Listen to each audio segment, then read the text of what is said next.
par exemple dans mes équipes que se constitue aussi la ressource sur ce qu'on appelle le plan de soutien au commerce de proximité que la Banque des Territoires a aussi proposé dans le cadre d'ailleurs du plan de relance.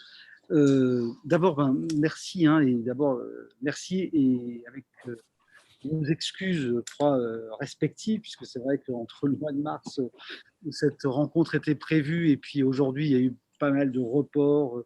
Bon, mais on est tous logés à la même enseigne, hein, c'est quand même une période compliquée en termes de programmation d'un tas de choses.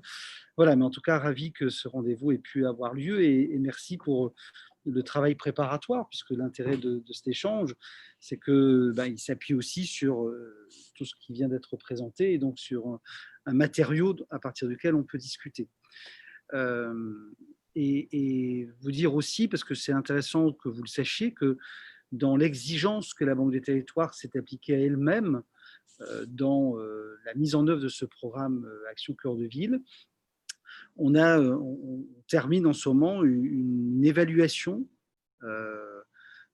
qu'on a appelée une évaluation itinérée. Enfin, si, pour ceux qui connaissent bien les démarches d'évaluation, ils voient ce à quoi je fais référence. C'est-à-dire qu'en fait, on n'est pas sur une évaluation d'impact, parce que c'est beaucoup trop tôt, mais une évaluation sur la manière dont on met en œuvre aujourd'hui le programme pour ce qui concerne la Banque des Territoires. Et donc, le retour que vous avez fait, constitué à travers le questionnaire et tout ce qui vient d'être présenté, rejoint assez bien aussi, ou pas, d'ailleurs, les éléments qui se rassemblent dans cette évaluation qui se termine en ce moment. Voilà, donc, alors, je ne sais pas comment vous voulez qu'on procède, parce que moi, je vais pas, on n'est pas dans un échange de questions-réponses, donc c'est plutôt des réactions et des réflexions. Je crois que c'est surtout ça l'intérêt de l'exercice avec vous. Et peut-être commencer par dire ce que nous, on retient de spécifique de ce programme et qui peut-être explique une partie des éléments dont vous avez parlé ou qui sont remontés. Alors, la première chose, c'est que j'ai bien aimé l'expression faire confiance aux villes, parce que c'est précisément notre conviction de départ. Et globalement, je crois quand même que c'est ce programme continue à chercher la manière de constituer de la ressource, de créer des conditions finalement pour que les décideurs locaux puissent mettre en œuvre leurs projets. Donc, ce n'est pas la Banque des Territoires, ce n'est pas l'État, ce n'est pas Action Logement ou l'ANA qui sont prescriptifs. En tout cas, pour ce qui nous concerne, c'est très clairement le cas. Donc, on ne porte pas de jugement sur le projet ou une opération. On peut avoir une appréciation sur la manière dont on va y contribuer, mais c'est un autre débat. Et donc, pour nous, le premier temps, et ce temps s'achève, c'était vraiment de doter ces territoires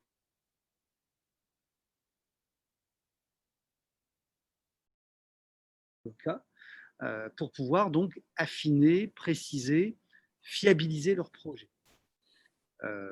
Donc c'est vrai qu'on l'a fait sous deux modes hein, que vous connaissez, c'est-à-dire à la fois on cofinance, enfin, sur trois modes, on pourrait dire. On cofinance des études, c'est pas très original, mais c'est quand même au total quand même des dizaines de millions qu'on injecte de cette manière-là pour ces territoires. On a des accords cadres où là donc on prend en charge en totalité donc la mise en œuvre de missions d'expertise plus ou moins longues. Vous savez qu'on a en plus décidé, à travers une démarche qui prend aussi la forme d'un accord cadre, donc d'apporter un soutien spécifique aux territoires qui étaient les moins avancés, les moins matures, on va dire, sur leurs projets et qui étaient aussi les plus en difficulté sur le plan territorial, mais aussi sur le plan budgétaire. Donc, il y a 70 villes pour lesquelles on apporte une AMO sur les 2 premières années du programme. C'est aussi en train de s'achever. Enfin, en printemps prochain, ce sera fini. Et puis, la troisième modalité, c'est qu'on a ouvert le champ assez largement pour permettre aux villes, cœurs de ville, d'avoir accès à des moyens d'innovation au sens très large, C'est pas forcément la Smart City, mais ça n'exclut pas non plus la Smart City. Mais c'est aussi, ça peut être des innovations sur le plan démocratique. Il était indiqué tout à l'heure le niveau d'implication, de co-construction. Bon, il y a des villes qui effectivement ont décidé de prendre ce chemin et de manière assez innovante, et on les accompagne au titre des innovations. Donc on a donc, comme là aussi plusieurs dizaines de millions dédiés à cela, et avec donc un accompagnement qui est un peu différent, et on va même jusqu'à financer même des prototypages, des expérimentations, des tests de solutions nouvelles, enfin, nouvelles pour ces collectivités ou ces territoires. Voilà, donc le premier élément que je voulais indiquer, c'est que, en tout cas pour ce qui nous concerne, l'idée était vraiment de constituer de la ressource de manière à ce que ces territoires puissent puiser dedans de manière assez large et, pour ce qui nous concerne, pas vraiment prescriptive, dans cette première période qui était le temps de construction du projet territorial et de fiabilisation d'un plan d'action.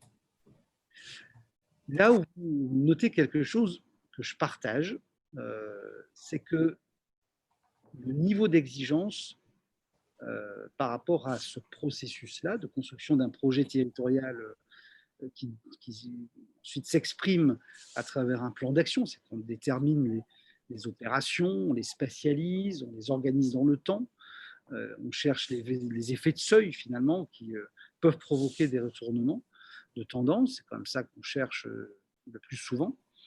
Ce niveau d'exigence, il est d'abord pas tout à fait exprimé de la même manière selon les partenaires, c'est vrai, même si dans les textes tout ça est bien écrit et on l'a écrit ensemble, donc on est bien d'accord. Mais le moment de vérité, c'est-à-dire le moment où finalement on dit est-ce que cet avenant à la Convention, est-ce que c'est ce projet sur lequel on se met d'accord est bien suffisamment maturé, précisé pour qu'on puisse rentrer dans des phases plus opérationnelles, c'est vrai que là, il nous est arrivé d'alerter sur le fait qu'il nous semblait qu'on n'était pas tout à fait au niveau. Nous, en tout cas, on porte l'exigence d'élaboration d'un plan d'action qui permette ensuite, effectivement, de repérer des opérations et de rentrer dans des phases de transformation. Ça, c'est pas très original, mais c'est vrai que le mode opératoire, le processus étant beaucoup plus sur mesure, beaucoup moins formaté que ce qu'on a connu par exemple avec l'ANRU, ou ce qu'on connaît avec l'ANRU, où au final on doit tous rentrer dans une matrice extrêmement stricte, je ne vais pas dire rigide, mais ça pourrait m'arriver de le penser, où chacun va cocher ses cases, et puis voilà. Donc c'est vrai que là, la décision collective a été de ne pas faire de cette manière-là, mais il ne faut pas que le pendant, enfin, ou que finalement la conséquence, soit que finalement on en arrive à un contenu beaucoup plus lâche, beaucoup plus flou, et qui finalement n'entraîne pas le deuxième temps dans lequel on rentre maintenant, qui est le temps où on déploie le plan d'action. Donc on est moins sur les diagnostics, le projet d'ensemble, etc., mais davantage sur la mise en œuvre d'un plan d'action qui a dû donc être précisé dans le premier temps. Et là, parce qu'on est dans un exercice où on se parle franchement, sinon ça n'a aucun intérêt, moi je constate qu'il y a parce qu'en fait, à un moment donné, ça prend la forme d'un avenant à la convention d'origine, donc qui précise, qui doit préciser tout ça. On a vraiment des territoires dont on a vu vraiment le bénéfice spectaculaire de l'injection de vos expertises, de vos accompagnements dans la qualification du projet, et des territoires dans lesquels on le mesure beaucoup moins. Voilà, donc ça alors aujourd'hui, il faut qu'on soit prudent, puisqu'il y a à peu près la moitié des territoires, mais bien, toute l'actualité, y compris le renouvellement des municipales qui était voilà, chaotique, plus les événements que nous traversons font que ces avenants ne sont pas signés dans la période qui est tellement prévue. Donc on a une vue à peu près sur la moitié des avenants qui sont aujourd'hui élaborés et signés. Donc il faut être prudent sur le regard qu'on porte. Mais en tout cas, pour nous, il y a quand même une phase qui s'achève, qui est celle de cette construction du projet territorial dans sa globalité. Alors après, vous mettiez l'accent sur le risque de saucissonnage. Bon, là aussi, je pense que ce n'est pas très nouveau. Enfin, ce risque, je le perçois tout à fait. En même temps, il ne faut pas qu'on...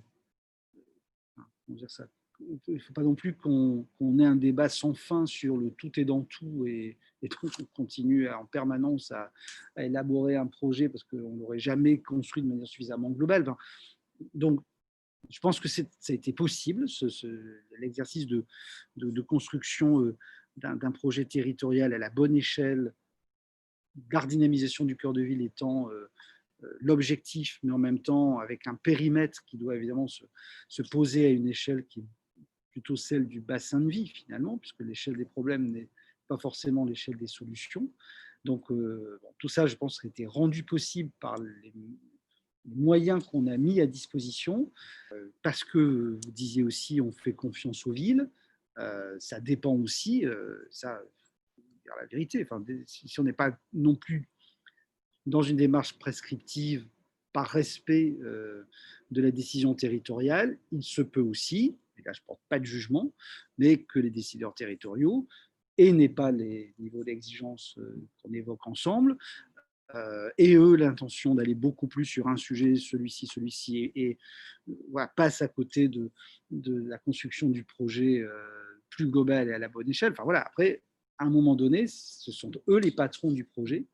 Et ça, c'est aussi une réalité. Encore une fois, moi, je ne porte pas de jugement, mais c'est aussi des éléments que l'on constate.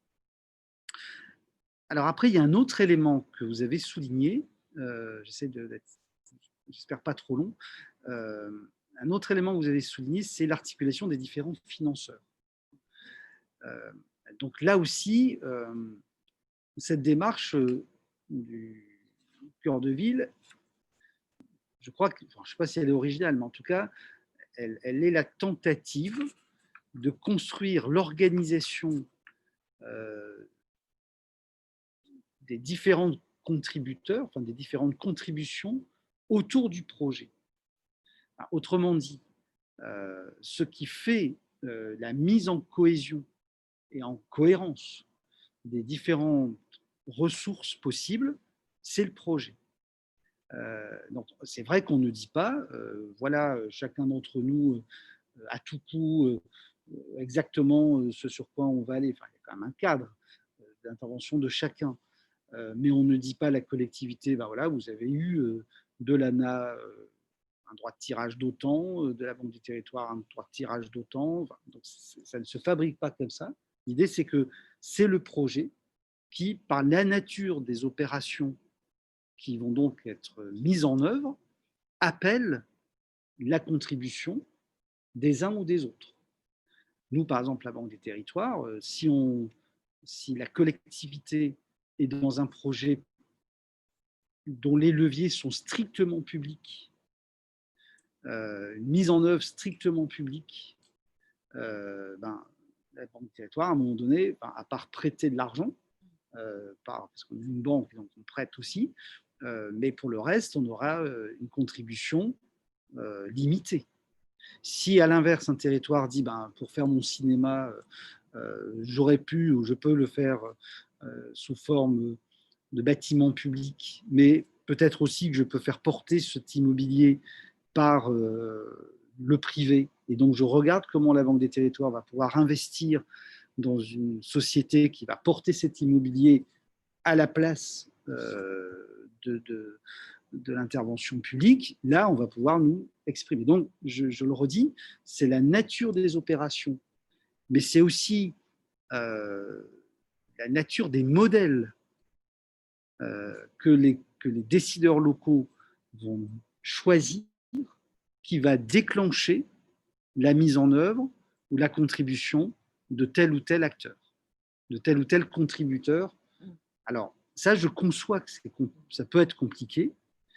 Je pense quand même que c'est audacieux parce que ça nous change aussi d'un modèle qui est complètement adossé à l'illusion que le budget public va pouvoir tout prendre en charge. Enfin, et là aussi, je ne porte pas de jugement sur le modèle public. J'en ai été voilà, aussi un acteur engagé, mais je sais aussi, et nous savons ce que sont les contraintes des budgets locaux. Et donc aujourd'hui, on peut très bien amener dans une impasse une collectivité qui, fragile territorialement, mais aussi peut-être fragile budgétairement, voudrait à tout prix tout faire par elle-même, alors qu'elle va buter sur les limites de sa colonne recette et passer peut-être à côté d'autres modèles qui vont pouvoir être menés par d'autres que les collectivités publiques. Voilà, donc cette fabrication des contributions dans l'approche cœur de ville, elle se fait opération par la nature des opérations et par la nature du modèle que choisit le porteur local de projet. Ça, c'est un élément fondamental et c'est un changement, effectivement, je crois, assez important dans la manière de concevoir la mise en œuvre d'un projet territorial local. Et ça ne passe donc pas par une enveloppe où on dirait, voilà, pour les 4 ans du projet cœur de ville que vous avez choisi, ou les 5 ans, ben vous avez une enveloppe qui est d'autant et allez-y. Voilà. Là, c'est opération par opération. Et donc, ça nécessite sans doute une ingénierie territoriale, et ça revient à un autre élément que vous avez évoqué, qui est la qualification des chefs de projet. Parce qu'évidemment, si le chef de projet n'a pas cette, j'ai presque même dire cette culture finalement, hein, enfin, c'est vraiment une terminologie très techno que je vais employer, je m'en excuse, mais si enfin, le chef de projet n'a pas la culture de l'hybridation des ressources publiques privées, et quand je dis privé, ça peut être d'ailleurs y compris l'économie mixte ou l'économie sociale et solidaire. Enfin, c'est pas forcément des fonds de pension auxquels on pense, loin de là, vous le savez bien. Mais en tout cas, s'il passe à côté de ça, il peut très bien passer à côté d'une grande partie de la ressource qui est mise à sa disposition. Ça, c'est un sujet qu'on n'a pas fini et d'ailleurs, dans les séminaires qui sont organisés, pour reprendre votre préconisation dans les régions, parce que ça, c'est quand même une démarche qui se fait, c'est vraiment un sujet sur lequel nous, en permanence, on est obligé de faire de la pédagogie. Enfin, c'est beaucoup moins acquis qu'on ne le pensait. Et ce n'est pas parce qu'on l'a beaucoup dit pendant les 2 premières années que c'est forcément aujourd'hui bien établi dans les esprits. Donc ça, c'est un autre point que je voulais évoquer. Et ensuite, vous évoquiez aussi peut-être parfois l'appréciation peut-être différente qu'il y a, une interprétation fluctuante, hein, par exemple, du financement de tel ou tel acteur selon les délégations locales. Alors, sans doute que c'est vrai, ça peut sans doute nous concerner, mais c'est aussi le corollaire d'un autre élément sur lequel vous nous préconisez d'avancer, mais qui a aussi cette conséquence, c'est que, par exemple, pour nous, la Banque des Territoires, je ne vais pas dire 90%, mais peut-être même plus, donc je ne donne pas de chiffres, mais c'est de l'ordre de 90 ou 95% des moyens que nous engageons dans le programme Action Cœur de Ville sont déconcentrés, sont entre les mains des directions régionales. Donc, ce n'est pas d'ici, ce n'est pas de Paris qu'on décide d'aller sur telle ou telle opération, de déclencher telle ou telle étude. C'est vraiment la direction régionale qui a la responsabilité et la ressource à sa main pour développer voilà, les engagements. Et c'est pareil à ma connaissance pour Action Logement. Et c'est, alors, l'ANA, c'est un peu différent, c'est une agence de l'État. Donc, mais en même temps, c'est le préfet de département qui est le délégataire de l'ANA et donc qui a aussi sans doute sa marge d'appréciation. Donc, si on veut déconcentrer, si on veut permettre que ce soit l'échelon local qui prenne plus de décisions, il est vrai qu'il peut y avoir donc aussi des interprétations qui peuvent être un peu différentes d'un territoire à un autre. Alors c'est quand même, je pense jamais, enfin, là où c'est bleu, on vous dira que c'est vert. Enfin, je ne pense pas qu'on soit à ce niveau voilà, de marge de fluctuation, mais Voilà. Et ça, nous, on l'assume, puisque c'est aussi la conséquence d'un choix alors, qui est assez révolutionnaire dans notre maison, qui était quand même très centralisé, hein, pour dire les choses avec les mots d'avant, ou comme on dit maintenant, enfin, très vertical. Bon, et donc, qui a décidé, avec la création de la Banque des territoires, de déconcentrer l'essentiel de ses ressources dans les directions régionales. Voilà, un petit peu en réaction, enfin, c'est pas en réaction, mais en réflexion avec vous, tout ce que vous dites m'inspire, mais voilà, avec je crois, des remarques extrêmement pertinentes. Alors ensuite, peut-être sur la Banque des territoires, mais je ne sais pas si on peut peut-être faire une petite pause, s'il y a faire un petit arrêt pour ne pas être dans un long tunnel, ce serait désagréable pour vous de subir. Donc je pense que peut-être le mieux, c'est d'avoir un petit temps d'échange à ce stade. Oui, tout à fait. Donc on va passer la parole aux adhérents. Si certains souhaitent poser des questions. Oui, je vois Léa. Oui, c'est ça. Oui, bonjour. Merci pour ce temps d'échange. On avait quelques questions. Alors là, vous passez sur le déploiement opérationnel des projets. Et on s'interroge, en fait, nous, sur la création des foncières, parce qu'on a travaillé pour plusieurs villes qui sont confrontées au même sujet, en fait. Donc, sur la façon dont on peut s'accaparer ce sujet-là, par exemple, de la gestion des rez-de-chaussée commerciaux, notamment.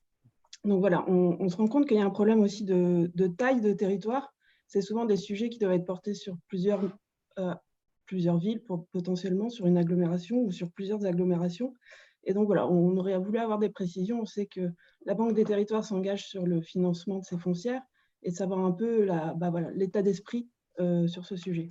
Parce qu'en fait, on a plusieurs collectivités qui pensent, enfin nous, on leur a dit, attendez, c'est pas figé encore, mais qui ont l'impression que la Banque des territoires va financer, enfin va créer une foncière et la financer. Et nous, on pense plutôt que c'est à l'initiative des collectivités qui viendront plutôt en support technique. Donc et on avait aussi qui se rapproche en fait, une question sur le positionnement de l'EPARECA, parce que dans de nombreuses villes où on a travaillé sur Action Cœur de Ville, ANCT, c'est anciennement EPARECA, il y avait des études qui ont été lancées sur des pieds d'immeubles par l'EPARECA, mais sur lesquels, en fait, aujourd'hui, il y a un blocage, soit par faute de rentabilité, on sait que la rentabilité des rez-de-chaussée commerciaux en centre-ville, surtout en déshérence, est très faible, et voire absolument pas rentable. Et justement, il y a une question d'échelle pour l'intervention de l'EPARECA, a priori, et de rentabilité, et voir si le positionnement de l'EPARECA par rapport à ça. Et c'est lié aux foncières, puisque de toute façon, c'est la problématique et le portage notamment des rez-de-chaussée. Vous souhaitez que je réponde à ça? Oui, je pense que oui. D'accord. Sur le sujet des foncières, alors, ça aurait pu être, je l'aurais évoqué, dans la contribution de la BDT au plan de relance. Puisqu'en fait, c'est une de nos propositions centrales. Mais donc, je l'évoque tout de suite. Donc, dans Cœur de Ville, on avait déjà pris l'initiative. On avait d'ailleurs réservé ce qu'on appelle une poche, une partie de nos moyens dédiés à de l'investissement qui était pour nous fléchée sur la création de ces foncières. Je fais une petite parenthèse. Quand on parle d'investissement, je le fais dans la droite ligne de ce que j'évoquais tout à l'heure. Je prends juste une minute pour dire que quand nous, on parle d'investissement, on ne parle pas de subvention d'investissement. Voilà, le maire ou le président d'une agglo qui doit rénover une école, faire un gymnase ou réaménager son espace public, n'obtiendra pas de la Banque des territoires une subvention pour faire l'investissement public. Voilà, ça c'est le métier d'autres, de l'État peut-être, de temps en temps. Voilà. Mais donc nous, quand on parle d'investissement, ça veut dire qu'on va rentrer dans une société de projet, une société privée, de droit privé, dans laquelle on va investir, on va rentrer au capital de cette société, on va investir effectivement, mais comme un investisseur, alors avec des règles et des modalités qui sont plus ajustées, évidemment, en termes de rentabilité qu'un investisseur classique, puisque notre mission, c'est l'intérêt général. Mais ceci étant, on va quand même chercher toujours à ce qu'il y ait une rentabilité. Sinon, on n'est plus dans un métier investisseur. Bref, donc je ferme cette parenthèse. Donc, on avait déjà, effectivement, avec Cœur de Ville, cet objectif. Et là, je vais vite.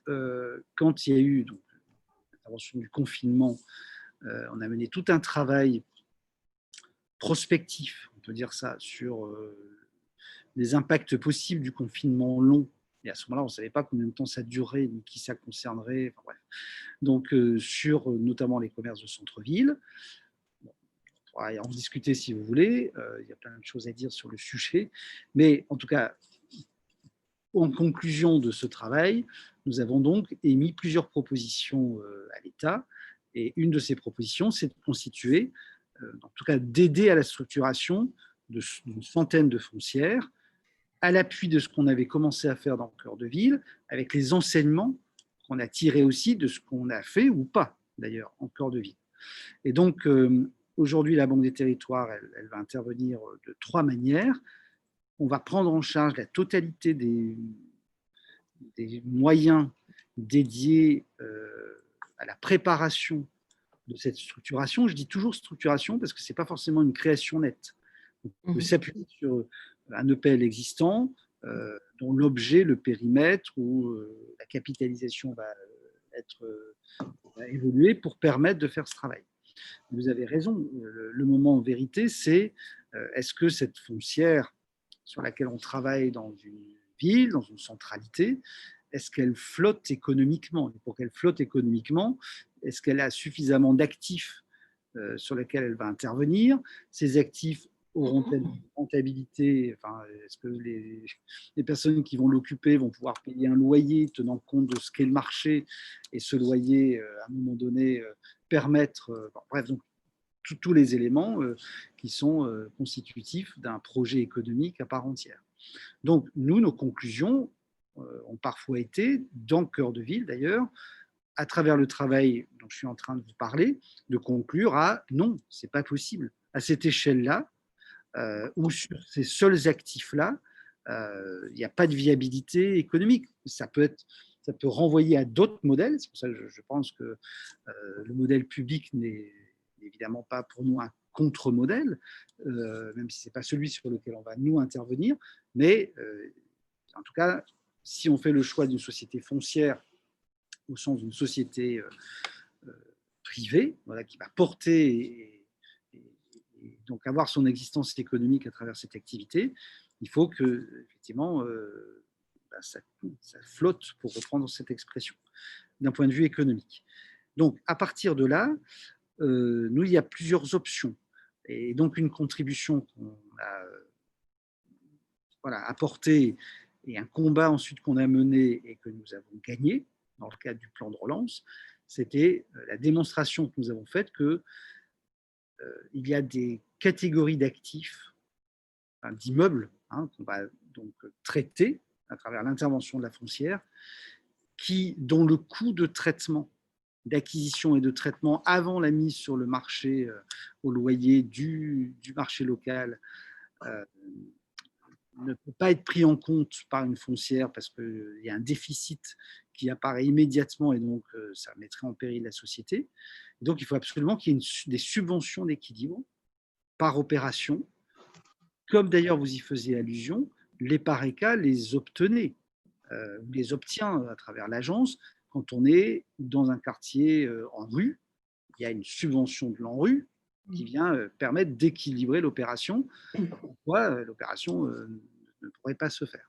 Donc on est exactement sur le même raisonnement et donc le gouvernement, à notre demande, a donc accepté de créer un fonds de soutien pour accompagner la structuration de ces centres foncières. Donc nous allons prendre en charge les études préalables, aider à la décision locale des acteurs locaux, comme vous l'avez dit, à la bonne échelle, sur les bons périmètres. Et comme je dis périmètre, ce n'est pas que géographique, c'est aussi le périmètre des actifs. Donc, ce n'est pas que du commerce, la plupart du temps, qu'il faut prendre en compte, c'est aussi d'autres activités, pour certaines d'ailleurs, qui seront plus rentables c'est la prise en compte aussi de l'immeuble dans sa globalité, parce que si on ne traite pas la question du logement, c'est fatal aussi à la conduite de l'opération. Donc on va prendre ça en charge, on va déclencher 6 millions pour le faire. On va investir dans les sociétés.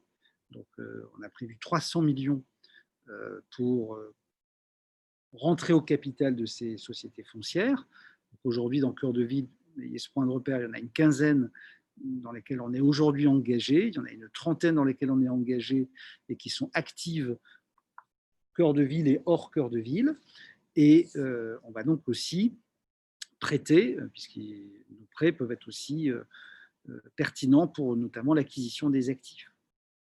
Et en plus, il y aura au cas par cas, selon les situations et un examen sur lequel on est en train de travailler avec l'État, donc la sollicitation possible pour des opérations qui présentent des déficits très importants, la possibilité de faire appel à ce fonds qui va venir équilibrer les opérations dont se détournaient ces foncières, parce que si elles les prenaient en charge, de toute façon, c'est la foncière elle-même qui était mise en péril. Voilà, j'étais un petit peu long, mais je pense que c'est important que vous ayez ça en tête. Donc nous, c'est quand même une mesure phare de notre contribution au plan de relance. Et donc, juste pour terminer, pour dire que ça concernera bien sûr les territoires cœur de ville, les territoires demain éligibles au programme Petite Ville de demain, mais au-delà, les territoires qui ont des enjeux de redynamisation. Ça peut être des quartiers en politique de la ville, ça peut être aussi le cœur d'une grande ville dans une métropole, qui peut être aussi concerné par ces enjeux et qui sera concerné. Donc là, on dépasse la géographie des programmes territoriaux sur ce sujet. Voilà. Et concernant EPARECA et l'agence, donc nous, les études auxquelles vous faisiez allusion, la plupart du temps, on les cofinancait d'ailleurs. C'était un financement à 3, la collectivité EPARECA et nous. Bon, il y a des sujets pas complètement achevés avec EPARECA maintenant dans l'agence. Mais en tout cas, nous, l'idée, c'est que, et parfaitement en phase avec EPARECA avec l'agence aujourd'hui, donc sur cette démarche, c'est de dire que là où il y a des initiatives locales, territoriales ou privées, l'EPARECA n'a pas à intervenir. Par contre, là où il y a défaillance d'initiatives locales ou privées, c'est là que par subsidiarité, l'agence maintenant qui a donc repris le métier d'EPARECA est susceptible d'intervenir. Voilà, ce n'est pas encore le cas, mais en tout cas, c'est les principes tels qu'ils sont posés. L'idée, c'est que tous les territoires qui ont des enjeux de redynamisation soient couverts, soit par une foncière privée, soit par une foncière territoriale, soit par l'agence. Oui. On a aujourd'hui des territoires où, par exemple, il y a une convention multisite avec l'EPF sur des bâtiments emblématiques sur lesquels la ville ne peut pas intervenir elle-même et où il n'y a pas la plupart du temps de foncière locale. Et ils ont la plupart du temps un problème de portage des rez-de-chaussée. Autant l'EPF va prendre l'immeuble, va acheter l'immeuble, mais il y a un réel problème de portage des rez-de-chaussée auquel souvent en fait, il faut, ce que nous disent les villes, c'est que l'EPARECA leur répond qu'il faut un minimum de mètres carrés commerciaux pour qu'ils puissent intervenir sur le secteur. Et est-ce que c'est possible en multisite comme l'EPF ou pas? Et voilà. Est-ce qu'il y a vraiment un seuil et où ils savent que bon, si on dépasse pas, enfin si on n'est pas à ce seuil-là, c'est pas la peine de demander à l'EPARECA d'intervenir. Et dans ce cas-là, si l'EPARECA ne peut pas intervenir, parce que des fois il ne peut pas intervenir, qu'est-ce qu'on peut faire? Parce que ça veut dire qu'il n'y a plus vraiment de moyens d'action sur ces centres-villes-là, quoi. D'abord, les foncières territoriales sont vraiment une réponse à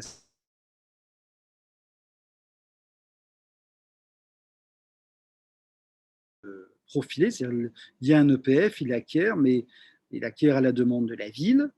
Il n'y a pas de sortie vers une solution autre que publique, et ça va revenir dans le giron de la collectivité qui a sollicité l'EPF à l'origine. Et ça, c'est un vrai frein, parce qu'il y a aussi des collectivités qui, aujourd'hui, même renoncent à solliciter un EPF en anticipant ce risque et en disant finalement, donc effectivement, je comprends parfaitement ce dont vous parlez. Donc, pour nous, les foncières sont une réponse à cela. Après, il faut que les décideurs, on revient un peu au sujet de tout à l'heure, ça repose quand même aussi sur la décision territoriale. Si on a des caricatures, et encore une fois, je ne prends pas de jugement, même si j'en pense quelque chose, mais si un maire dit, moi je veux ma foncière pour moi tout seul, même si ça concerne 4 bâtiments, mais je ne veux pas partager cet outil avec les collègues d'à côté, voilà, il ne se passera rien.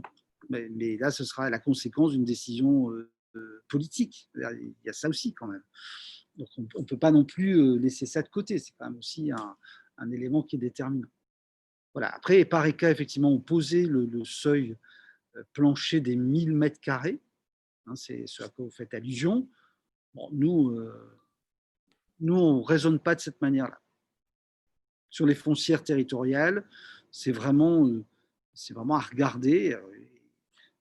Sans doute que parfois, il sera plus pertinent d'avoir dans des territoires très ruraux, sans doute des foncières, donc ils peuvent prendre la forme de SEM à l'échelle départementale pour avoir une capacité d'intervention assez large et puis finalement pouvoir faire une sorte de péréquation économique entre des actifs très rentables et d'autres qui ne le sont pas du tout, ou pas dans un premier temps. Voilà, là, nous, notre approche, elle est radicalement pragmatique. Sur la question foncière, et puis après, on laisse la parole. Je pose aussi une question. Est-ce que c'est… Voilà, très bien. Je peux poser une question, non? Oui, vas-y, allez-y. Oui. Oui. Je m'appelle Jean-Pierre Charbonneau, je suis consultant et j'interviens comme AMO auprès de villes ou de métropoles. Ce qui me frappe, c'est que d'abord, il y a un enjeu qui est considérable, mais dont vous êtes complètement au courant dans les villes petites ou moyennes. Il y a des problèmes qui sont très complexes. Et j'entends bien et j'apprécie beaucoup votre approche et ce dont vous êtes en train de parler. Moi, je voudrais apporter, non pas un bémol, mais un complément. Ce qui me frappe, c'est le manque d'ingénierie. C'est-à-dire localement, alors je comprends que vous fassiez confiance aux collectivités locales. Ça a quand même un certain nombre de limites parce que par rapport je ne dis pas qu'il faut être centralisateur ou jacobin. Simplement, ce que je constate, c'est que dans les petites villes, il y a une ingénierie qui est extrêmement déficiente par rapport à la dimension des problèmes auxquels ils ont à s'attaquer. Et donc, pour moi, c'est moins, dans un premier temps, une question financière qu'une question d'ingénierie. Souvent, les politiques ont envie de faire des choses, mais derrière, ils ne savent pas comment monter un projet, comment passer à l'acte, ils n'ont pas l'ingénierie. J'ai l'exemple récent d'une ville avec un nouveau maire, et la directrice des services techniques, c'est une ancienne technicienne de voirie qui ne fait rien d'autre que de la technique de voirie. Or, c'est une ville qui a 9000 habitants quand même. Or, et derrière, c'est quelque chose qui me frappe, c'est que maintenant et dans l'avenir, ce qui manque, c'est peut-être de l'argent, mais ce qui manque surtout, c'est une ingénierie capable de passer des commandes, de travailler avec d'autres acteurs, de faire de la concertation, d'écrire des programmes, de monter des agendas, des calendriers. Tout ça manque. Et je voulais vous dire que je n'ai pas de conseils à vous donner, simplement pensez à ça. Et quand vous parlez de la réponse possible en termes de foncier ou de financement, moi je vous dis, attention, réfléchissez à une réponse possible en termes d'ingénierie, comme les SEM en sont, dans les villes suffisamment constituées, où, vous voyez, les grandes métropoles n'ont pas cette question-là. Mais beaucoup de villes, de petites villes, n'ont strictement aucune ingénierie. Or, il y a un enjeu pour l'avenir de ces villes et de notre territoire qui est considérable. On partage ça totalement. Hein. C'est d'ailleurs, ça n'a peut-être pas été suffisamment clair, mais nous, par exemple, aujourd'hui, la Banque des territoires, sur le programme Action de cœur de ville, on déclenche quand même 100 millions sur les 5 ans pour financer de l'ingénierie, pour faire rien d'autre que ça, pour les 222 villes. Enfin, elles sont un peu plus nombreuses, les 222 territoires cœur de ville. On ne fait, enfin, il n'y a pas l'équivalent aujourd'hui, mais vraiment pas l'équivalent de ce qu'on déploie là, que nous apportions, nous, Banque des Territoires, aux métropoles ou aux grandes villes. Nous, c'est vraiment une mobilisation exclusive sur les villes moyennes du programme Action Cœur de Ville. Et sur les petites villes, donc ça c'est le programme qui arrive, et donc je disais juste parce que je comprends bien ce que vous dites sur il peut y avoir même des techniciens et des élus très volontaires, mais en même temps, pour tout un certain nombre de raisons, une difficulté à organiser, ne serait-ce que la construction du projet, vous disiez, enfin, faire le calendrier, le reporting, les outils de pilotage, maîtriser aussi un peu les sollicitations aux différents financeurs possibles. C'est pour ça qu'on a mis en œuvre pour 70 territoires des 222 cœurs de ville une AMO qui vient donc aux côtés du directeur de projet cœur de ville et qu'on prend en charge totalement, nous, la Banque des Territoires, pour venir justement faire ce travail, je crois que vous évoquiez à l'instant, parce qu'on fait le même constat.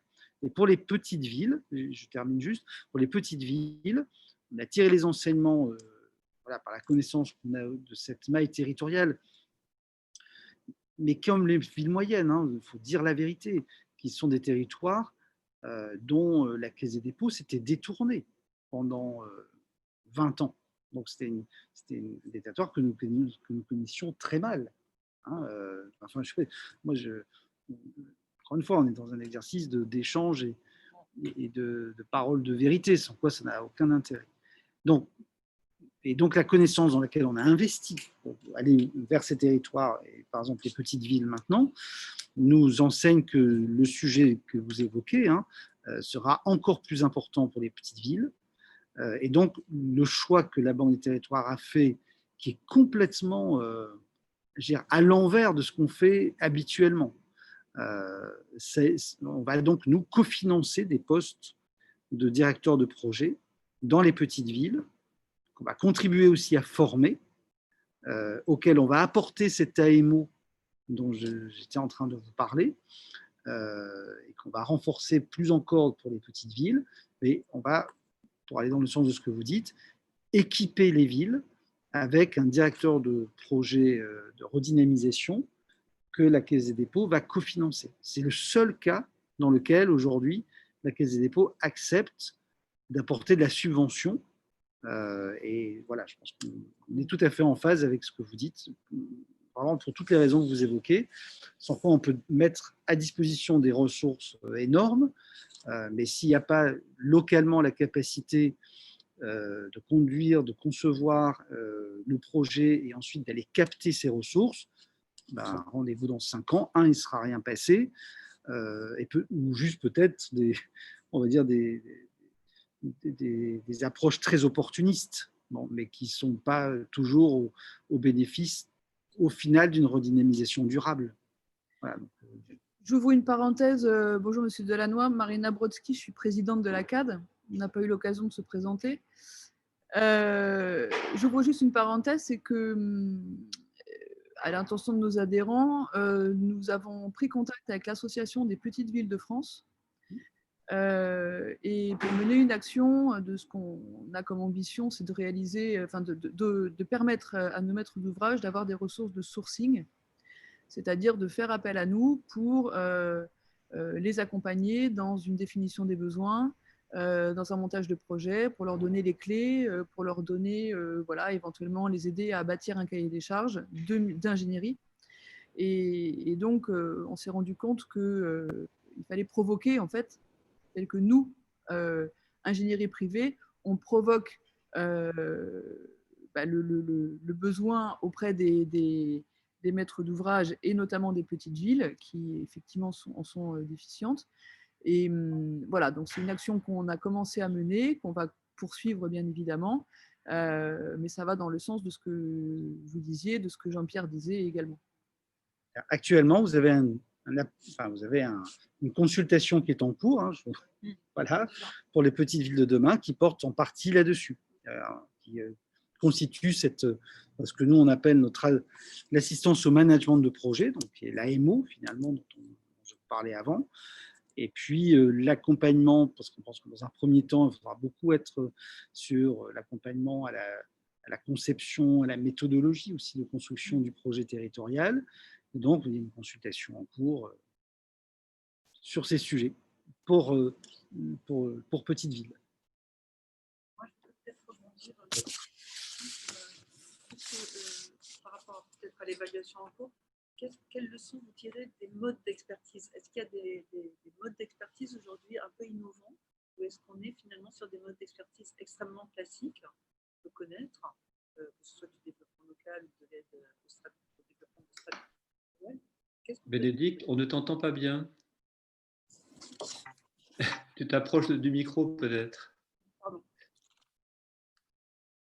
Je reposais une question en fait sur les modes d'expertise, en demandant si effectivement aujourd'hui on avait pu tirer des leçons de la première, du premier contrat sur est-ce qu'il y a des modes d'expertise un peu innovants, ou bien est-ce qu'on est sur des modes d'expertise extrêmement classiques, et quelles leçons on peut tirer effectivement des modes d'expertise nécessaires finalement dans le cercle vertueux que ça peut enclencher.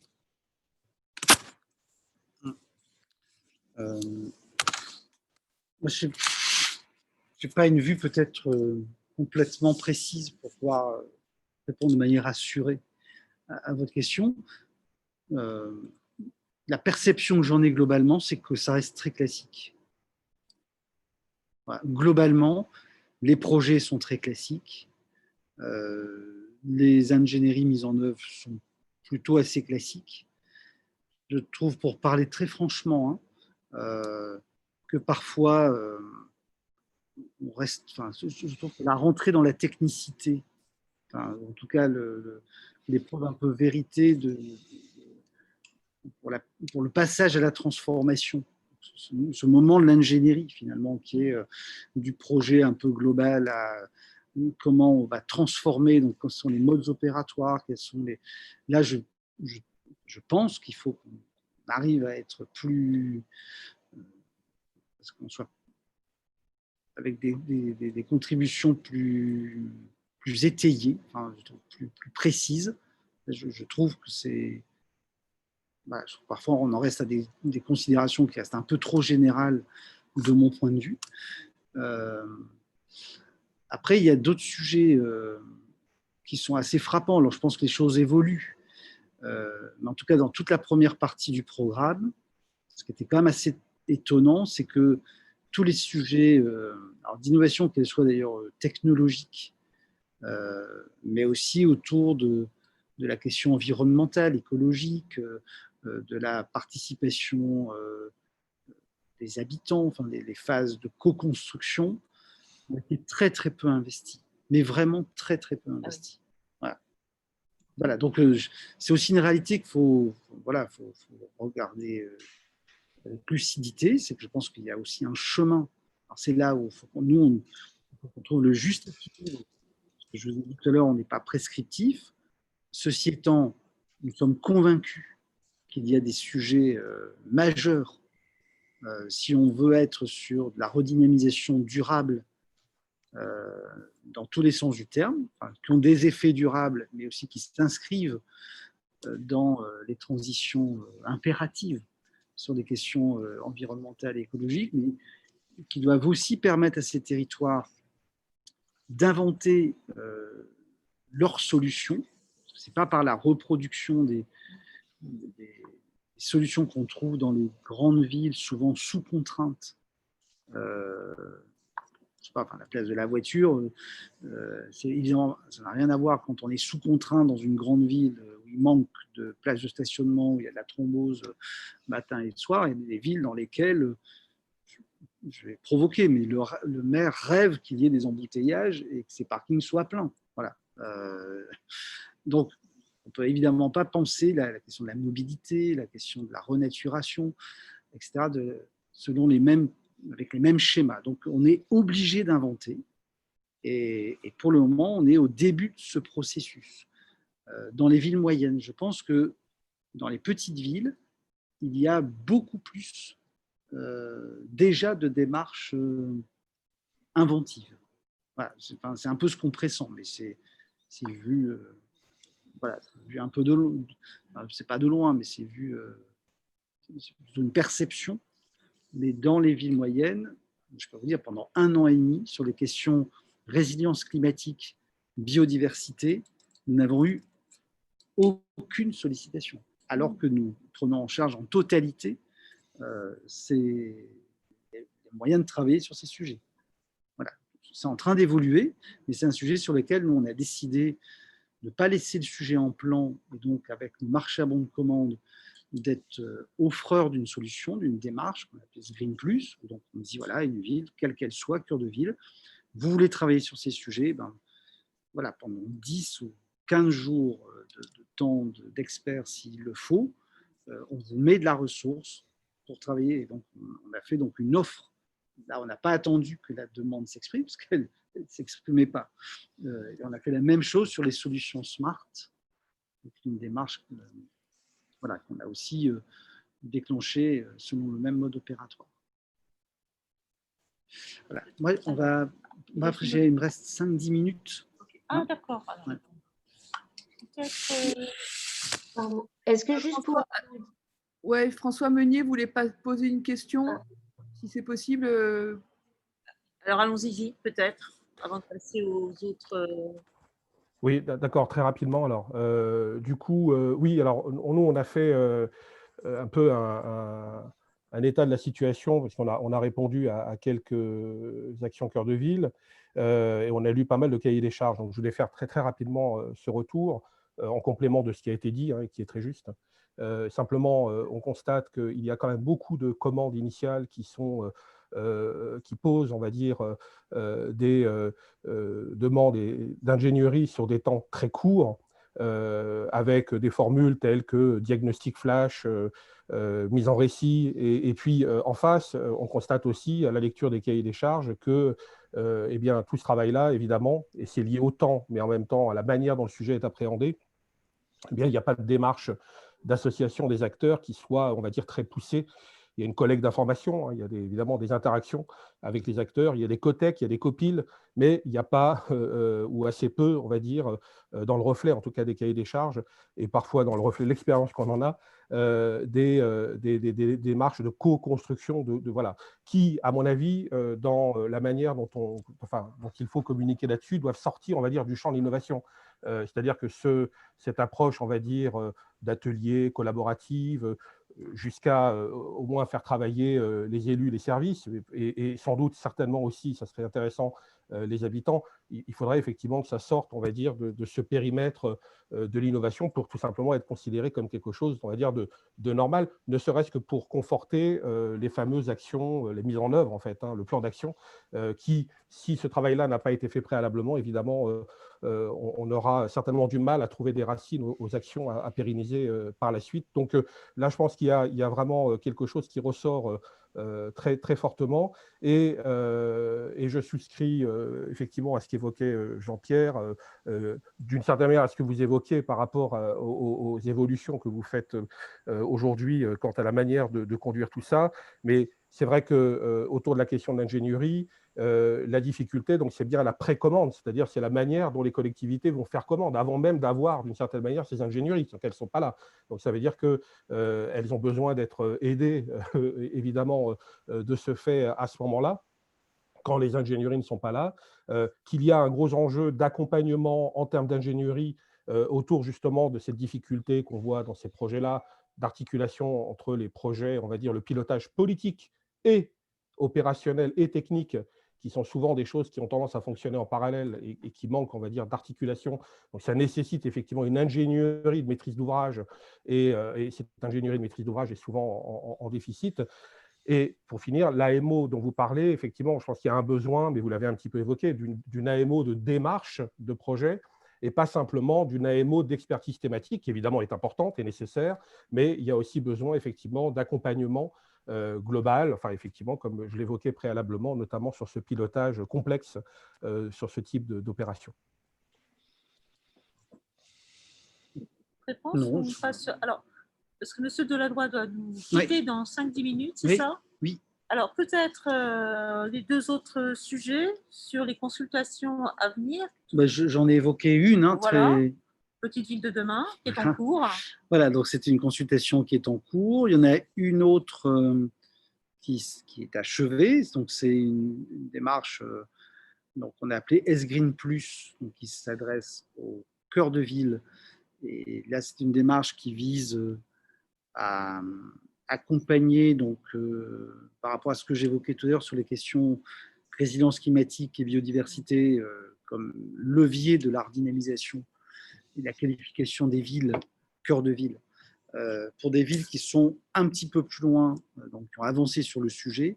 L'idée, c'est de leur mettre à disposition une task force technique et financière à travers donc un accord cadre. Donc, on met à disposition du temps homme constitué par la ressource d'experts que vous êtes pour aider vraiment à la transformation. Donc là, on est plutôt sur la phase où l'équipe locale sait ce qu'elle veut faire, mais elle a encore besoin techniquement d'être accompagnée pour faire les bons choix et a besoin aussi d'assurer le financement de ces opérations avant de rentrer dans la phase de la mise en œuvre. Donc là, on a senti qu'il y avait vraiment une phase à conforter. Donc on a lancé cette initiative, ça, le marché est en train d'être attribué. Donc il y a Petite Ville de demain. Donc il y a un premier accord cadre donc, qui est sorti. Voilà, donc aujourd'hui, c'est tout. Voilà, c'est le travail. Le chantier est ouvert donc, avec des réponses, je crois, jusqu'au 16 novembre. Je crois que c'est ces dates-là ou à peu près. Et ensuite, sur Petite Ville, il y en aura un autre qui, parce que là, on est finalement très centré sur les sujets de gouvernance, l'assistance, des formes d'AMO finalement, pour reprendre ce qu'on vient d'évoquer. Et puis après, des zooms sur 2 sujets, parce qu'ils sont quand même assez... Il y en a un qui est vraiment dans l'actualité chaude et l'autre qui est assez impératif quand on réfléchit au début de l'élaboration du projet, qui est sur la question foncière et immobilière. Donc il y a un lot sur cette question, et il y a ensuite un lot sur les questions commerce, puisqu'on souhaite pouvoir aider, comme on le fait pour Cœur de Ville aujourd'hui, des petites villes qui veulent faire des diagnostics, alors là pour le coup rapides, sur les impacts de la période que l'on vit sur les linéaires commerciaux de proximité. Voilà, et donc il y aura un autre accord cadre qui sera lancé en début d'année 2021 maintenant, et qui sera beaucoup plus large sur les thématiques économiques, mobilité, enfin, qui ressemble à l'accord cadre qu'on a aujourd'hui pour Cœur de Ville. Ça, c'est donc un autre rendez-vous qui est devant nous. Et ensuite, nous allons... parce qu'en fait, je vous ai dit tout à l'heure, l'assistance au management de projet, l'AMO qu'on a mis en œuvre, s'arrête donc au mois d'avril. On a obtenu de prolonger, on a proposé de prolonger pendant 6 mois, puisque bon, l'année évidemment écoulée était un peu bousculée, donc on en a tenu compte. Mais pour les villes de l'outre-mer, c'est un marché qui s'exprimera exclusivement pour les villes de l'outre-mer, on va proposer cet AMO sur l'ensemble de la durée du programme pour des villes de l'outre-mer, voilà, qui ont des caractéristiques très très particulières, qui ont vraiment besoin d'être accompagnées de manière beaucoup plus serrée, enfin, sur les sujets qu'on vient d'évoquer. Et donc, voilà, ça c'est aussi une consultation qui interviendra en début d'année 2021. Voilà pour les grandes, voilà, les grandes initiatives.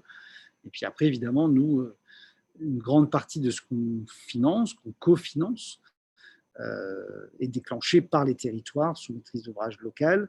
Donc ça, on n'en a pas un suivi, évidemment, exhaustif, c'est impossible. Est-ce que vous nous avez nourri sur l'articulation du programme Action Cœur de Ville et du nouveau plan de relance? Alors, donc j'en ai parlé à partir des Oui, foncières. c'est ça. Voilà, mais sur le plan de relance, donc on a, voilà, donc ça a été le slide que vous avez sous les yeux. Par ailleurs, donc le choix qu'a fait la BDT, je m'arrête 2 minutes là-dessus, c'est donc on a une contribution spécifique, hein, donc qui est au total de 26 milliards au plan de relance initié par l'État. Mais quand l'État dit 100 milliards, enfin, c'est un petit débat sur est-ce que les 100 milliards seront vraiment 100 milliards, mais je ne rentre pas dans ce débat. En plus de ces 100 milliards affichés par l'État, nous, il y a 26 milliards de fonds propres que la Caisse des dépôts a décidé de mobiliser autour d'un certain nombre de priorités. Bon, vous connaissez, hein, sur la transition évidemment écologique, sur l'enjeu du tourisme, hein, qui est quand même très, très particulier, et sur le sujet du commerce, pour prendre trois illustrations. Dans ce cadre, sur nos domaines à nous, le choix qui a été fait, c'est de nous concentrer, en tout cas une partie des moyens dont on parle, sur les villes concernées par les programmes territoriaux. Quand on parle, je sais pas, de nouvelles formes de mobilité, je sais pas, de travailler y compris, je sais pas, sur les bornes de recharge électrique et la manière dont on va investir, pour prendre des exemples très concrets, hein, ou sur le financement de flottes non carbonées pour la livraison à domicile, ou sur le développement de réseaux de transport non, avec des bus, voilà, non carbonés. Enfin, bref, toutes ces initiatives dans lesquelles nous, on va pouvoir être acteurs d'une manière ou d'une autre, parce qu'on va prêter ou parce qu'on va investir dans des solutions. En fait, une partie de ces impulsions seront dans les villes, cœur de ville et les petites villes. Voilà, donc ça c'est un élément. Donc on choisit en fait on considère que les grands programmes, et c'est vrai aussi de l'ANRU d'ailleurs, hein, les grands programmes de ce type sont aussi des canaux très efficaces de distribution de la ressource. Et donc l'idée, puisqu'il faut avoir un impact quand même assez rapide, c'est d'utiliser ces canaux, d'autant qu'ils se sont enrichis avec petites villes, cœur de ville, et les secteurs en politique de la ville. Donc, ça nous permet aussi d'être bien à l'aise sur la Banque des territoires a été inventée pour la réduction des fractures territoriales, et nos contributions d'ailleurs s'orientent en grande partie, ce n'est pas exclusif, hein, mais vers ces territoires. Voilà. Et sur la question donc, du commerce en particulier, donc je vous ai parlé des foncières, et après donc on va activer aussi, on le fait déjà pour cœur de ville, donc je parlais tout à l'heure de diagnostic rapide, donc ça on le fait déjà. On cofinance de manière temporaire, on va le faire jusqu'à la fin de l'année, on le déclenche jusqu'à la fin de l'année, puis ensuite on ne le fera plus parce que ce n'est pas dans les métiers de la caisse, mais exceptionnellement, parce qu'on est dans une période complètement hors norme. Donc, comme on le fait pour les chefs de projet Petites Villes de demain dont je vous ai parlé, on cofinance aujourd'hui des postes de manager de commerce dans des villes, cœur de ville, demain dans les petites villes aussi, qui n'en sont pas dotées. L'idée, c'est toujours pareil, hein, d'armer en quelque sorte, de qualifier la ressource locale pour leur permettre de faire face à la situation extrêmement compliquée dans laquelle on est, ces territoires en particulier. Par exemple, des territoires qui veulent aussi développer des solutions numériques au bénéfice d'une nouvelle attractivité de l'offre de proximité en matière de commerce, mais aussi en matière de tourisme, en matière de services à la population. Donc ça passe par l'achat de solutions numériques. Donc on va également accepter de cofinancer par la subvention l'achat de ces solutions numériques. C'est des solutions de court terme, hein, mais bon, ça a du répondant, donc je pense qu'on ne s'est pas trompé dans le diagnostic. Et nous allons aussi investir, là au sens capitalistique, investir dans des sociétés qui développent ces solutions numériques, de manière à ce que on passe de la start-up ou de l'innovation, de l'expérimentation à la massification de ces solutions, au bénéfice de la proximité. On est bien sur ce champ, nous. Et puis, on va aussi investir des moyens en ingénierie, mais aussi en solutions sur les questions alimentaires, donc sur tout ce qui est le développement des circuits courts, alors dans leur conception,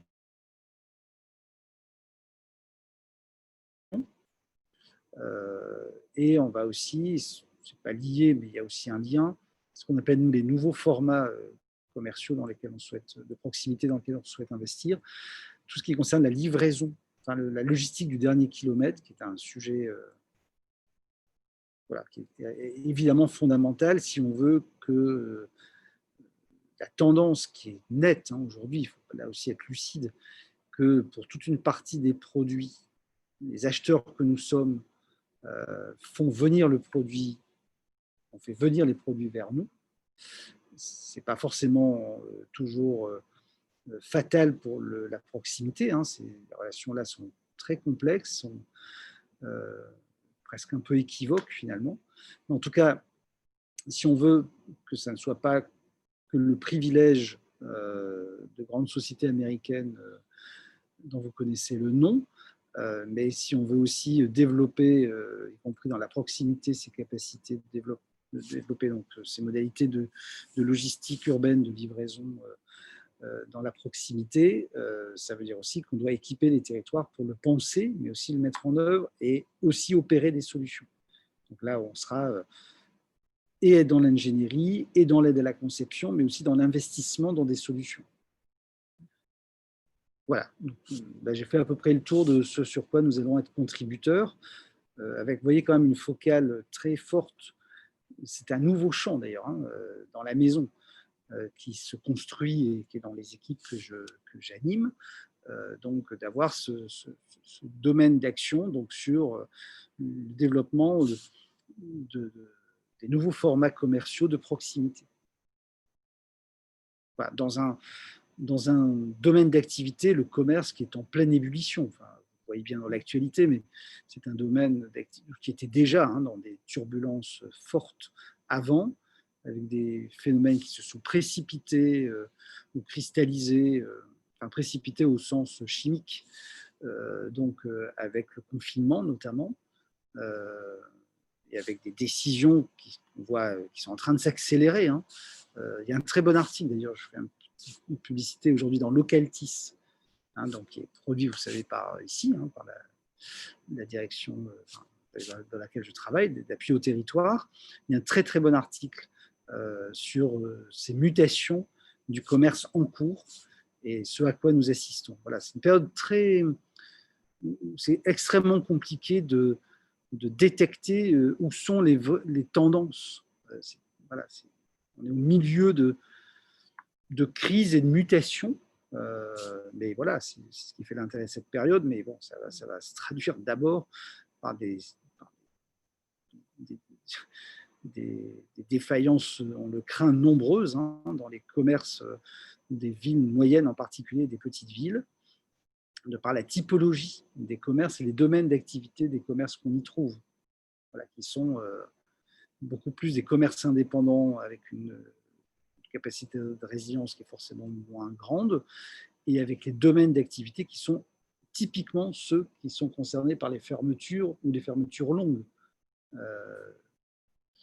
et des domaines qui étaient déjà très fragiles avant la crise. Voilà, donc il y a une sorte de concentré d'évolution. Mais voilà, en même temps, ça ne veut pas dire qu'il n'y a pas des nouveaux formats qui émergent. Et c'est ça notre démarche, c'est de dire à la fois, on est plutôt sur l'après, et comment on aide les territoires à penser aussi ces nouveaux formats dans la proximité. Voilà. Très bien. Peut-être Marina, est-ce que tu veux intervenir?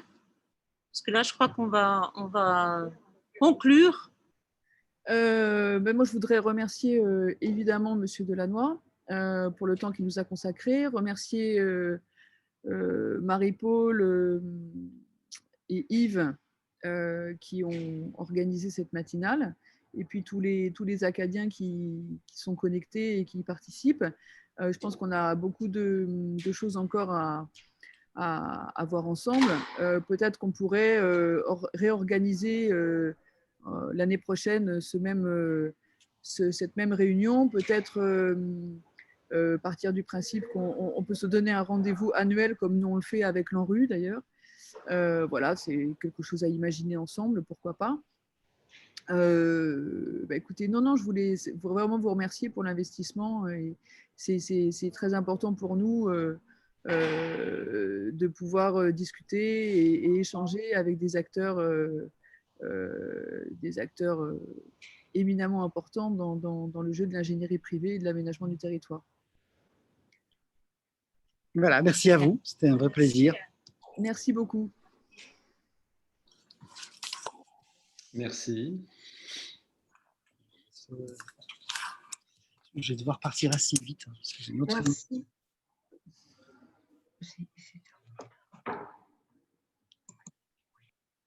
Voilà, on est toujours en connexion. Ouais, on est toujours en connexion. Bon, je trouve ça dommage qu'il nous ait consacré qu'1 heure et quart au lieu des 2 heures, mais bon, c'est comme ça. Bon, ben voilà. Vous avez eu ce que vous vouliez ou pas? Ça a été intéressant pour vous? Parce que moi, j'arrive pas trop à cerner si ça vous a apporté quelque chose ou pas. Cécile? Très bof, et surtout que dans le même temps, je recevais un retour à une consultation de la Banque des Territoires sur un contrat cadre auquel j'avais répondu cet été. Bon, j'avais tenté ma chance, hein. Et le premier KPMG, le deuxième ANC, le troisième, je sais même pas, enfin, Equality, c'est Terre d'avance pour les quatrièmes. Donc, en fait, ces contrats cadres qui sont en train de se faire, j'ai l'impression de nous exclure quand même un peu les petits, on va dire, ça c'est clair, de ce genre de… l'aménagement du KPMG, ouais, franchement, KPMG, ça fait mal. ANC, c'est pareil, hein, c'est Aegis, bon voilà. Et puis, dans les arguments, c'est vous êtes trop… tout seul, ça ressemble à rien, quoi. Donc, j'ai compris le message. Mais bon, au fond, les premiers, quand même… bon, Equality, c'est Terre d'avance, j'arrive pas à… Equality, c'est Nouvelle Marge. Moi, je connais pas, mais… On les connaît. Oui, on les connaît. Ils sont deux. Ils sont deux, ouais. Ah non, il y a 3 associés de base. Enfin, je pense qu'ils sont à plusieurs endroits. Non, non. C'est une petite boîte. Hein. C'est une petite boîte, on bosse avec eux. On a déjà bossé avec eux. C'est 2 associés. C'est 2 associés. Moi, j'ai vu. Ils ont l'habitude de travailler avec la Caisse des dépôts. Ils sont parisiens. Ouais. Bon. C'est pas des coûts, pour le coup. C'est pas très bon. Ouais, mais j'ai pas réussi à… J'ai vu qu'ils étaient 3 associés fondateurs, mais je sais pas combien ils sont. L'équipe, on sait pas, en fait. Ils sont pas beaucoup. Hein, nous, on a travaillé avec eux encore. On travaille encore avec eux sur une mission là où ils étaient 2 associés uniquement. Alors peut-être qu'il y avait 3 fondateurs, mais qui ne sont plus que 2. Il y a Jean-Pierre Papin et… Ouais, c'est ça, ouais. Zut. Des footballeurs, c'est pas des… Ouais, non, c'est pas le footballeur. mais en effet, nous, c'est la question aussi qu'on aurait aimé lui poser, c'est ça, parce que c'est bien, ils ressortent un contrat cadre en même temps. Regardez là, c'est super, mais ça va être des gros, quoi. Nous, on a eu le même coup pour le dernier qu'on a fait pour la Banque des Territoires, c'était pareil, quoi. Enfin, c'est ça. Enfin, je veux dire, c'est que des gros, quoi. Enfin, c'est… Oui, donc là, ils ont varié un peu, mais globalement, surtout sur notre domaine, enfin, tu vois que… Il y a matière pour vous de faire des groupements ou pas sur ces opérations comme ça? Bah oui, là, on était sur la NCT, on était dans les 5 retenus pour l'offre. On n'a pas la réponse, on n'est pas allé à la négo, mais on a fait un groupement, mais un groupement de petits. Oui, et puis à la fin, si tu as 3 jours de prestations ou 5 jours, enfin, vu comme c'est normé, en fait, c'est un truc qui pas très rentable. Ni rentable, ni qui peut fonctionner à terme. Ça veut dire qu'en fait, comme cette commande, elle va être très organisée, que ce soit NCT ou finalement Banque des Territoires, et puis puis l'ANRU aussi, en fait, hein, c'est pareil. Du coup, après, ça oriente la commande un peu toujours dans le même sens, quoi. On le voit, hein, c'est toujours, enfin nous, même au niveau commerce, on a la 7 qui remportent quasiment tout le temps le truc, alors que l'asset, c'est quand même pas leur spécialité à la base de commerce, quoi. Enfin, Non, sauf qu'il y a maintenant dans Citadia, enfin, voilà, Mm. il y a Mercat, je sais pas quoi. Donc, enfin bon, ça c'est. Voilà, après, voilà, c'est une réflexion. Peut-être que Citadia n'est pas spécialiste en commerce. Hein. Non, mais il y a Mercat. Non, mais ils ne sont pas spécialistes en habitat non plus. Mais... Voilà, c'est ça. Il y aurait peut-être plus de possibilités sur les petites villes, non? Franchement, les petites villes, je ne sais pas si vous avez regardé les sujets, mais bon, il y en a pas forcément beaucoup qui. Et c'est la même chose. Après, en fait, ils multiplient, ils ont une enveloppe sur chacune des thématiques. Et en fait, il faut y aller soit avec une armée, un truc compliqué pour nous qui fait quand même des montages très complexes, à mon avis, pas très rentables. Et ce sera la même lecture. En fait, ils vont s'inquiéter de savoir si on peut faire simultanément 2-3 interventions, puisque finalement, ils retiennent 4 ou 5, je ne sais plus, sur le nouveau, c'est ça. Après, tous les sujets, on n'est pas tous armés pour faire ça, mais franchement, bon, je trouve que c'est ce genre de choses qui, en tout cas, exclut pas mal des adhérents de la CAD, en réalité. C'est-à-dire que tous ceux qui sont seuls à la CAD ou petits, ou enfin, les petits, ils seront pas retenus. C'est pas suffisamment rassurant. Et puis, les groupements, enfin, Bénédicte, elle ne m'entend plus, mais elle a fait un oral à NCT qui était quand même enfin, qui était compliqué. On nous pose les mêmes questions que mais comment est-ce que vous allez faire? Pareil, ils étaient 6 autour de la table à NCT. Quand vous aurez une mission de 5 jours, bah, franchement, on se le demande encore. Je veux dire, si tu as comment est-ce que tu sectionnes? C'était déjà un peu le cas de l'ANRU, mais à la limite, les contrats de l'ANRU pouvaient être un petit peu plus importants. Mais tu vois, je veux dire, après, on passe une énergie folle à répondre à ces trucs, hein, quand même. Hein, donc, Moi, ce qui me fait peur aussi, je voulais lui en parler, mais bon, c'est pas grave, c'est que le problème, quand on vient au saucissonnage, nous on le voit, il me dit que ça manque d'innovation. Nous, on l'a vu, hein, ça fonctionnait très bien avant qu'ils aient l'accord cadre et à partir sur les villes, nous, celles avec lesquelles on allait mieux travailler, c'était ceux en amont ou au tout démarrage d'ACV et quand il n'y avait pas encore, parce que le fait qu'ils aient qui leur donne, qui subventionne la MO, ça a tout saucissonné. Et en fait, nous, par exemple, sur Guéret, on les a vus une fois, la MO. On n'a vu aucun autre bureau d'études. Enfin, du coup, on travaille chacun de notre côté. Il n'y a pas de concertation globale et du tout, tu n'arrives pas à une synergie. Et j'ai bien peur que sur Petite Ville de demain, on reparte dans le même truc. Oui, puis il y a c'est-à-dire qu'ils soient enclins. Ils sont quand même prédéterminés. Tu vois, on parlait des 5 axes, les sujets prédéterminés. Donc là, par exemple, sur les petites villes de demain, il y en a un sur le foncier et l'immobilier. En fait, c'est que sur le foncier. Tu te demandes pourquoi ils viennent là-dessus, alors qu'il y a quand même un peu des EPF. Bon. Après, j'ai pas trop les autres sujets, j'ai assez vite évacué parce que. Mais en réalité, oui, il y aura encore du saucissonnage. Je rappelez-vous aussi ce qu'avait dit Caparros, parce que lui, il avait été retenu au précédent accord cadre, mais en même temps, finalement, les collectivités n'étaient pas forcément, enfin, l'argent n'était pas forcément dépensé, tu vois, mais j'aurais eu envie de revenir sur son programme itinéré, d'évaluation itinérée, mais globalement, je ne sais pas finalement qu'est-ce qui passe en effet comme contrat d'ingénierie. Moi, de ce qu'on avait eu comme écho des collectivités avec lesquelles on bossait, c'est en gros, à chaque fois qu'ils faisaient à chaque fois qu'il y a une réunion ACV, ils vendent leurs études qui sont financées et puis qui sont, ils serrent les prix, hein, ils négocient. Donc, en gros, de plus en plus, après, les villes ne passaient quasiment plus que par eux, quoi. Donc, si on fait la même chose, c'est un peu gênant, c'est que nous, ça va se tarir de plus en plus, quoi. Enfin, sauf ceux qui auront envie de garder leur indépendance, etc. Mais je pense que les petites villes, elles n'auront pas les moyens de garder leur indépendance.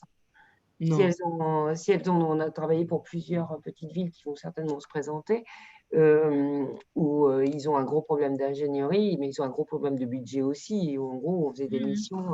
Oui, non, mais c'est un capsulage là, de nos prestations par les coûts et ça va être très négatif pour nous, hein, parce que là, ça va quand même faire, parce que en fait, sur les cœurs de ville, bon, il y en a 222. Bon, mais tu me dis, il y en a 36 000, on peut peut-être arriver à faire quelque chose. Mais sur les petites villes de demain, il va y en avoir quand même. Ça va toucher quand même beaucoup de nos clients potentiels. Avantage de ceux qui arrivaient encore à passer commande. Puis là, si on leur... Quand M. Delannoy dit qu'il ne finance que l'ingénierie et que tout le budget qui est consacré, c'est que sur l'ingénierie, ça va toucher quand même les petites villes. Oui, oui. Ah oui, oui. Ça va toucher les petites villes, mais comme on met tout dans des contrats cadres pour pouvoir lancer la commande rapidement, en fait, ça, le problème. La ligne, elle est déjà définie. Donc là, par exemple, tu vois, sur les montants, enfin, ils avaient prévu, mais c'est des contrats de 4 ans, je crois, enfin 2 x 2. Ouais. Bon, ben voilà, KPMG, quand ils ont un budget global de 600 000 €. Donc, c'est ça le problème, c'est que toutes les villes qui lançaient directement leur consultation ou leur appel d'offres, ben, ils vont plus faire, quoi. Et du coup, on va perdre la moitié, au moins la moitié, je pense, des contrats qui seront libres, qui vont passer directement par le. En plus, ça t'évite de faire l'appel d'offres, ça t'évite la procédure. C'est bien plus facile. C'est carrément plus simple. Donc, pour nous, ce n'est pas du tout un avantage, quoi, parce qu'en effet, comme tu dis, Cécile, là, ils sont en train de couvrir toutes les tailles de ville. Donc, au plus ils vont faire d'accord cadre sur toutes les tailles de ville, au moins ils auront de contrat. Les communes de moins de 500, peut-être elles lancent encore des commandes. Oui, elles n'ont pas de commerce. Elles n'ont pas de commerce. Ah, désolé. C'est mal.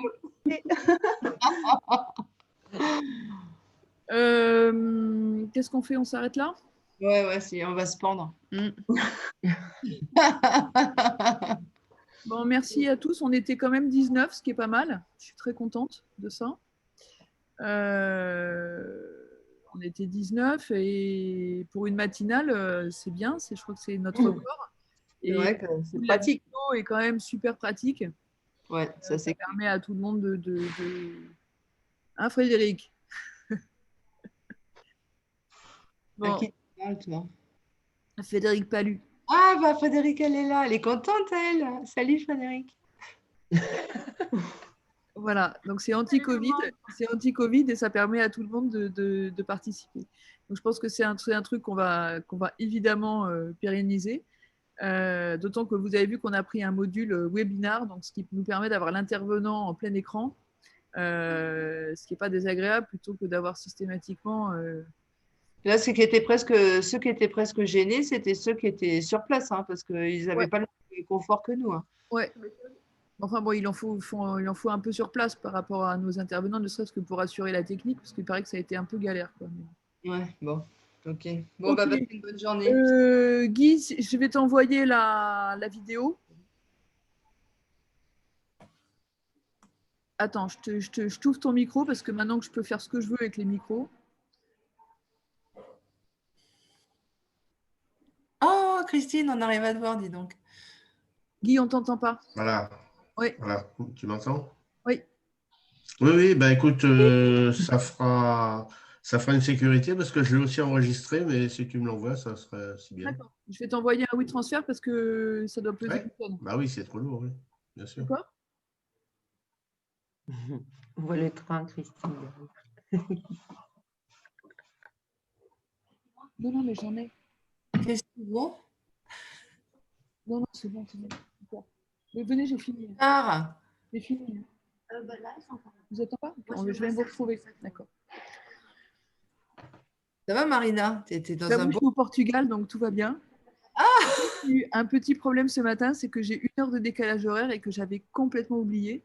Ce qui fait que je me suis réveillée à 7h30 comme une fleur en me disant j'ai 1h30 devant moi pour préparer la matinale et qu'il ne me restait plus qu'une demi-heure. Voilà. Mais ça va. Bien, bah écoutez, merci à tous et puis à bientôt. On vous envoie une newsletter spéciale sur le forum des projets urbains qui semblerait être maintenue. Ça, c'est dingue, ça. C'est n'importe quoi. Voilà. Bon, je ne suis pas très contente. Bon, on verra. Et Marina, ton interview, justement, pour la vidéo des oui, il faut qu'on la travaille ensemble. Elle a lieu quand? Bah, elle a lieu soit le 9, soit le 10, mais en tout cas, il faut qu'on travaille ensemble. Ouais. Ok. Ok. Allez, salut tout le monde. Salut tout le monde. Bonne journée. À bientôt. Au revoir.